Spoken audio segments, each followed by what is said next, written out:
Hello students, स्वागत है आप सभी का हमारे माँ गंगा होम साइंस चैनल में।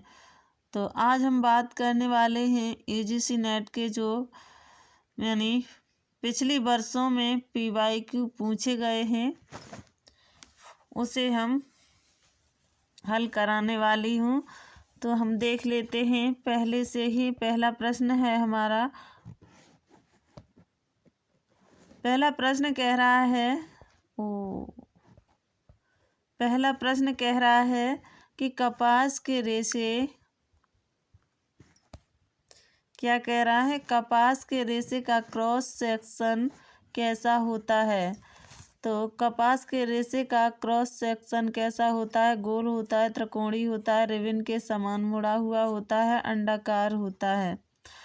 तो कपास के यानी रेशे का क्रॉस सेक्शन होता है वो कैसा होता है? रिबन के समान मुड़ा हुआ होता है। सी इज द राइट आंसर। अगले प्रश्न पर गोलाकार किसका होता है? नायलॉन का होता है। यहाँ पर देख लेते हैं। कपास का रेशा माइक्रोस्कोप में देखने पर चपटा और मुड़ा हुआ दिखाई देता है, इसलिए इसकी अवशोषण क्षमता अधिक होती है। किसकी? कपास की। आगे देखते हैं। निम्नलिखित में से कौन सा रेशा प्रोटीन रेशा है? तो कपास हमारा कैसा? सेलुलोजिक रेशा है। कैसा? सेलुलोजिक रेशा है। सेलुलोजिक रेशा है।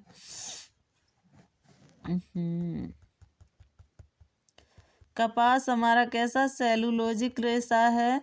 और जो प्राकृतिक में वानस्पतिक से और ये बीज से प्राप्त होता है। प्राकृतिक रेशे में भी वानस्पतिक रेशे में बीज से प्राप्त होता है। इसमें क्या पाया जाता है? सेलुलोज पाया जाता है। लीलन की बात करें तो इसमें भी सेलुलोज पाया जाता है, पर ये प्राकृतिक में वानस्पतिक रेशे में भी यानी तने से प्राप्त होता है। तने से कौन कौन से प्राप्त होते हैं? बीज वाले रेशे कौन से हैं? बीज वाले रेशे एक कापोक हो गया और दूसरा क्या? कपास हो गया। क्या? कपास हो गया। और जो तने वाले की बात करें तो तने में 3 आते हैं। पहला हेम्प, जूट और कौन सा? लिनन। ये 3 आ जाते हैं। ऊन की बात करें तो ऊन में केराटिन नामक प्रोटीन पाया जाता है। और जो अन्य में भी जैसे कि बालों में और हमारे नाखूनों में भी पाया जाता है। और ये प्राकृतिक जगत में प्रोटीन नामक रेशा है।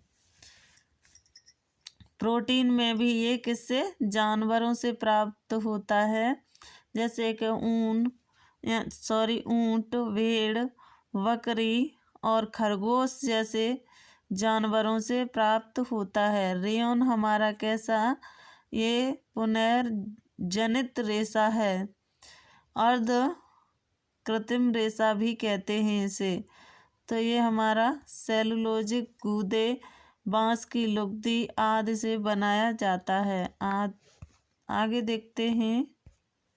ये देखिए केराटिन प्रोटीन होती है, इसमें भेड़ों से प्राप्त होता है। मुख्य घटक अगर मुख्य पूछा जाता है, मुख्य घटक इसमें केराटिन प्रोटीन और मुख्यतः प्राप्त होता है तो भेड़ से प्राप्त होता है।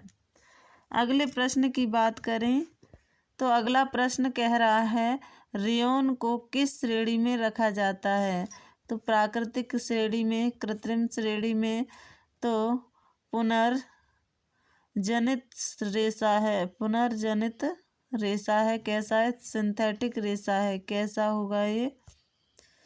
आप लोग बता सकते हैं कैसा रेशा होगा। तो ये रेशा होगा वो कैसा होगा?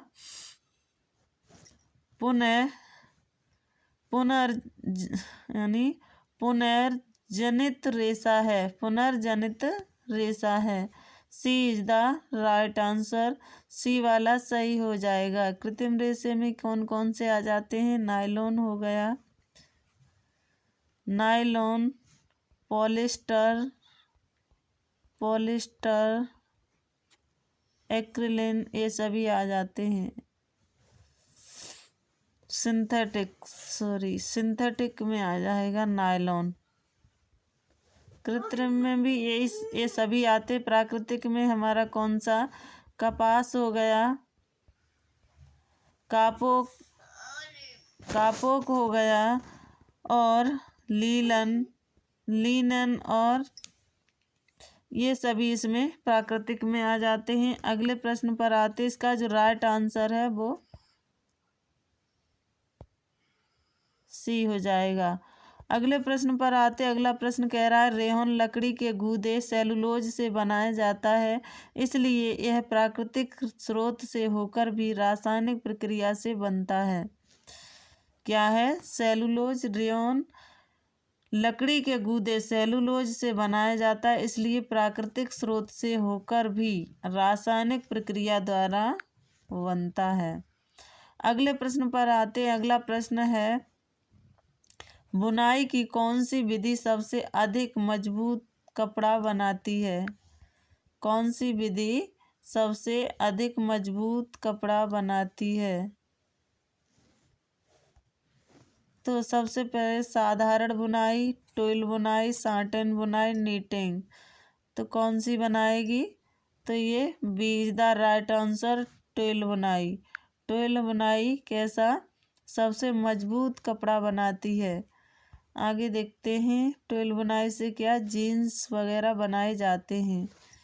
तो डेनिम जीन्स का कपड़ा टोइल बुनाई से बनता है, जो मजबूत और टिकाऊ होता है। आगे देखते हैं अगला प्रश्न है वस्त्रों में फेल्टिंग गुण किस रेशे में पाया जाता है? तो फेल्टिंग गुण होता है वो किस में?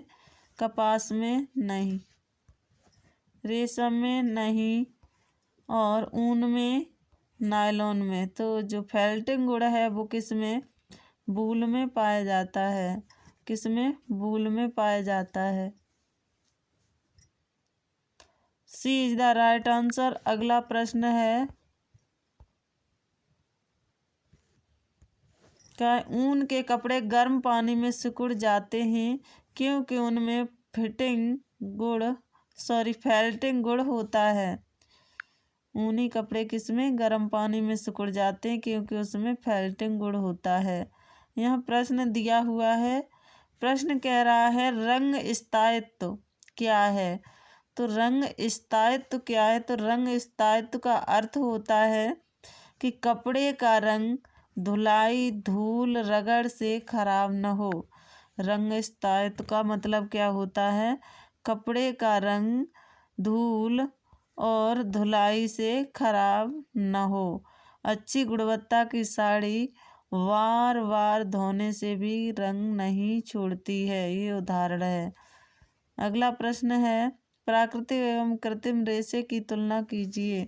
तो कपास, यहाँ पर ये दिया है तो तुलना आपको करनी है। कपास त्वचा के लिए आरामदायक है और नायलॉन अधिक मजबूत है लेकिन कम अवशोषक है। तो आज हमने इतने ही प्रश्न किए हैं। तो आप लोग बता सकते हैं कि हमारे जो प्रश्न हैं वो कैसे लगे आप लोगों को। आप लोग कमेंट अवश्य करें और लाइक, शेयर और सब्सक्राइब भी करें। तो मैं चाहती हूँ कि थोड़ी बहुत हमारी तरफ से थोड़ी भी तो किसी की भी एक बच्चे की भी हेल्प हो जाए तो हमारे लिए बहुत अच्छा होगा, क्योंकि हम भी इसी सिचुएशन से गुजरी हुई हूँ। तो हमें लगता है कि फ्री में किसी का एक भी क्वेश्चन सही हो जाता है तो बहुत अच्छा होगा। तो थैंक यू सो मच। मिलते हैं हम अगली क्लास में। आप लोग देखते तो हैं पर लाइक न कमेंट न शेयर कुछ भी नहीं करते हैं तो दुख होता है। तो आप लोग देखिए और लाइक शेयर भी कीजिए और हमारे